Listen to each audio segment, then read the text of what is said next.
Marvel Comics has been around for more than 80 years, and if you happen to find yourself flipping through the comics of the past decades, you'll likely notice something almost immediately. Over the years, the art has transformed dramatically. That simple, punchy artwork from the 1940s looks nothing like the energetic vibe you get from the 1960s. The gritty realism in the 1970s feels worlds apart from the over-top excess in the 1990s.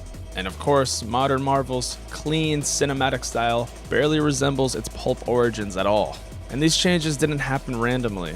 They were shaped by the printing technology at the time, the shifts in the culture, the rapidly changing audiences, and of course, the artists behind them. People like Jack Kirby, Steve Ditko, Neil Adams, Frank Miller, Jim Lee, and many others that I'll be talking about didn't just draw the comics. They defined what superhero art could look like at the time. So in this video, I'm going to be explaining how Marvel Comics' art style evolved over time, how it reflected its moment in that certain era of that history, and why I think those changes mattered.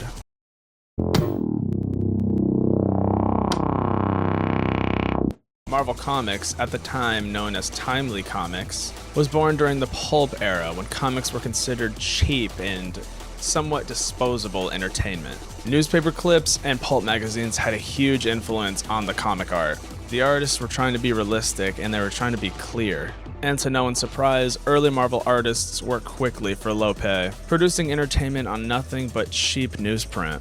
Fine detail just wouldn't survive the printing process, and artists were often paid for each page they worked on. So speed mattered. I'm starting to get some pioneering vibes. As a result, bold lines, simple anatomy, and flat colors were practical choice at the time, and they lacked that deliberate artistic statement aspect. Many of these artists actually came from backgrounds in newspaper strips and pulp illustration, so I guess it makes sense that superhero comics inherited the exaggerated poses and iconic imagery designed to get the reader's attention at a glance. And like I said before, anatomy was simple. Poses were stiff, but theatrical. Heavy black outlines ensured characters printed clearly on cheap newsprint, and colors were bright and flat because printing technology couldn't handle subtle shading. Panels focused on punches, kicks, and bold hero poses. And getting back to the working conditions, artists worked under tight deadlines, so polish mattered more than readability. This is where the visual language of superheroes was born. Jack Kirby and Joe Simon's Captain America #1 all the way from 1941 is a perfect example. Just look at Captain America punching Hitler. It's not subtle at all. It was designed to be instantly readable to the viewer. It's iconic and, of course, it's political. And in fact, get this, it predated the US's entry into World War II. Jack Kirby himself once explained that he wanted his art to feel like motion, almost competing with cinema, you could say, which is why his figures are often pushed into extreme, action-driven poses. Meanwhile, Bill Everett's Namor the Submariner stood out for being unusually complex. He wasn't a pure hero or villain, but something in between.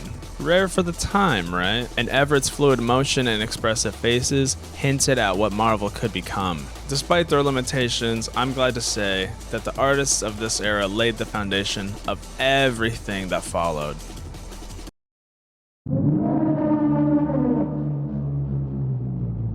After World War II ended, superhero popularity collapsed almost overnight.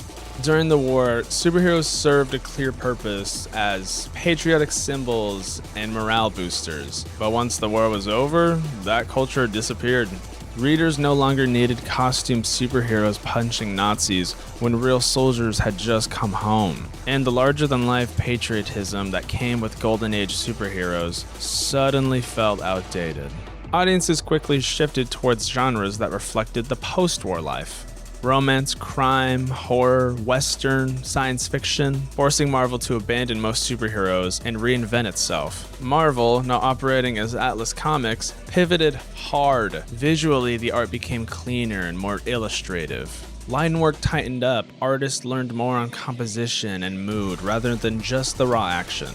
But this era was also shaped by restriction. In 1954, the Comics Code Authority imposed strict censorship rules. Who'd have thought, right? In the year of our Lord 1954, violence was toned down, monsters had to be less frightening, sexuality and moral ambiguity were heavily policed. As a result, artists just couldn't rely on shock imagery anymore. Instead, they learned to build an atmosphere around their work. Joe Mannieley, one of Marvel's most skilled artists, excelled at clean storytelling and strong compositions in titles like Black Knight and Yellow Claw. Gene Colan began developing his signature moody shading and monster stories for Journey into Mystery, and Bill Everett even continued refining elegant line work even under these tight restrictions. Interestingly, many of the monsters from this era would later be absorbed into Marvel's superhero universe, including early Groot-like creatures. This era no doubt trained Marvel artists to adapt, and the skills that they acquired became essential in the next era. I'm busy making babies, greasy babies, sliding on my gravies in the 1960s marked a turning point. A good one, I might add. Marvel was finally finding its identity, and they weren't just publishing comics. Marvel broke away from the clean, idealized superhero aesthetic. Instead of perfect heroes standing confidently, Marvel's characters looked like they were struggling. That struggle was important because it made the heroes more human. Readers could see doubt, fear, and effort in the art itself, not just in the dialogue. Visually, they were being shown to be off balance, exhausted, or even overwhelmed, and it helped Marvel separate from its competitors and redefined superheroes as flawed individuals rather than invincible icons. Just look at Kirby's art. It was bold, explosive, and optimistic. His Kirby crackle and cosmic machinery made the universe feel alive and dangerous. The Kirby crackle, by the way, is whenever he needed to convey like any cosmic energy or outer space phenomena, he would draw a field of black, and that would be the negative space, and it'll usually have like this dot effect going on around the black parts getting closer to the energy. It's supposed to convey that cosmic energy feeling. Anyways, Kirby often plotted stories visually, shaping pacing and storytelling directly through his layouts. Steve Ditko, on the other hand, brought anxiety and abstraction. His Spider-Man had awkward anatomy and uncomfortable poses, which you could say reflects Peter Parker's insecurity. His Doctor Strange stories warped reality itself, using surreal dimensions and distorted perspectives.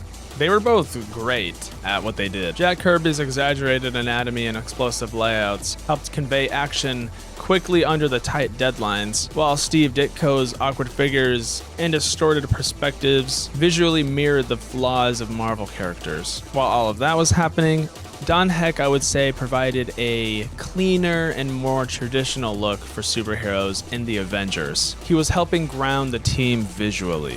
For the first time, superhero art made heroes feel human, filled with flaws, imperfections, and vulnerabilities, like you and me. Except I'm not flawed or vulnerable. Alright, let's move on. Oh my god, it even has a watermark. As audiences aged, Marvel's art matured with them. When writing stories for years, it's always a smart move to mature the subject matter. And for Marvel, it allowed them to keep longtime readers instead of losing them to other forms of entertainment. By evolving its visuals to reflect more realism, emotional depth, and cinematic storytelling, Marvel acknowledged that its audience wanted stories that felt more serious and relevant to their lives. Rather than constantly resetting for younger readers, Marvel grew alongside the fans, strengthening loyalty and giving the brand a sense of continuity and credibility. The Bronze Age pushed towards realism. Anatomy became more believable, faces became expressive, environments gained weight and texture. Artists like John Buscema, Neil Adams, and Gene Colan drew heavy inspiration from cinema and photography. Adams described himself not as a mystical artist, but as a craftsman and storyteller, someone who thought deeply about how to use art to tell the story itself. Panels began to feel like movie stills, emphasizing mood and lighting over pure action. Neil Adams revolutionized superhero anatomy using photo reference, making characters move like real people. Gene Colan broke free from rigid panel borders, using shadows and flowing compositions to create motion and atmosphere, especially in Tomb of Dracula and Daredevil. Stories tackled drug abuse, racism, and political corruption, and the art matched that seriousness with darker tones and dramatic lighting. I always appreciate when pop culture challenges the unjust status quo of the era, and this era bridged the gap between superhero fantasy and real-world drama.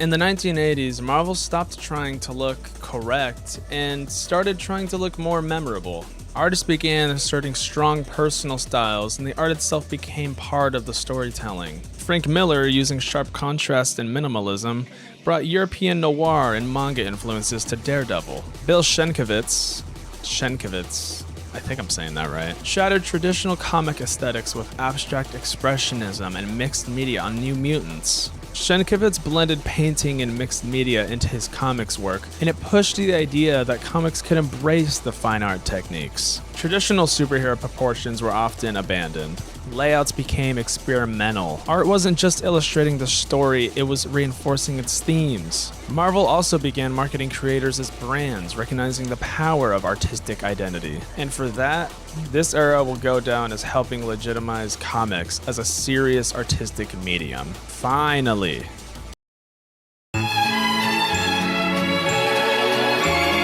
The 1990s took stylization to the absolute extreme. Artists like Todd McFarlane, Jim Lee, Robert Liefeld prioritized visual impact above all else. Muscles were enormous. Weapons were massive, hair flowed endlessly, pages were packed with detail. Anatomy often didn't make a whole lot of sense, but it didn't matter. This was an era of attitude, excess, and spectacle. Visual identity became more important than narrative clarity. Todd McFarlane revolutionized inking and texture on Spider-Man. Jim Lee delivered polished, powerful designs on X-Men, and Rob Liefeld introduced characters like Cable and Deadpool with aggressive, high-energy layouts.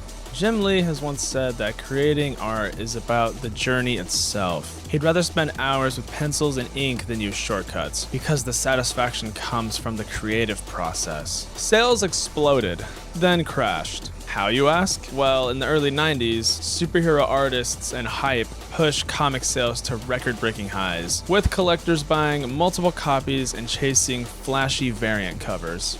But the market couldn't sustain that level of excess, and when the speculation bubble burst in the mid-90s, sales collapsed across the entire industry. Despite its flaws, this era proved something deeper. Comics could become a spectacle in their own right. The pages weren't just vehicles for stories, they were events, designed to grab attention, spark conversation, and make readers feel like they were holding something larger than life. What do they call you? Wheels? We're slowing down now a little bit in the 2000s. In the early 2000s, Marvel recalibrated. Comics adopted widescreen layouts inspired by film, panels became cleaner, pacing more deliberate, and proportions more consistent. Artists like Brian Hitch, John Cassaday, and Alex Ross brought cinematic realism to the page. I mean, look at the Ultimates, it looks like a storyboard for a blockbuster movie, and directly influenced the visual language of the MCU basically. Cassaday emphasized facial acting and body language and astonishing X-Men. Alex Ross's painted realism in Marvels reframed superheroes through a civilian perspective. Yeah, this era aligned comics with Hollywood storytelling and made Marvel more accessible to new readers. Characters were drawn with consistent anatomy and photorealistic faces, and sometimes even resembling actors, which kind of helped bridge the gap between page and screen. Storytelling became clearer and grounded, making comics easier for new or casual readers to follow, while also setting the visual template for the Marvel Cinematic Universe that would emerge just a few years later.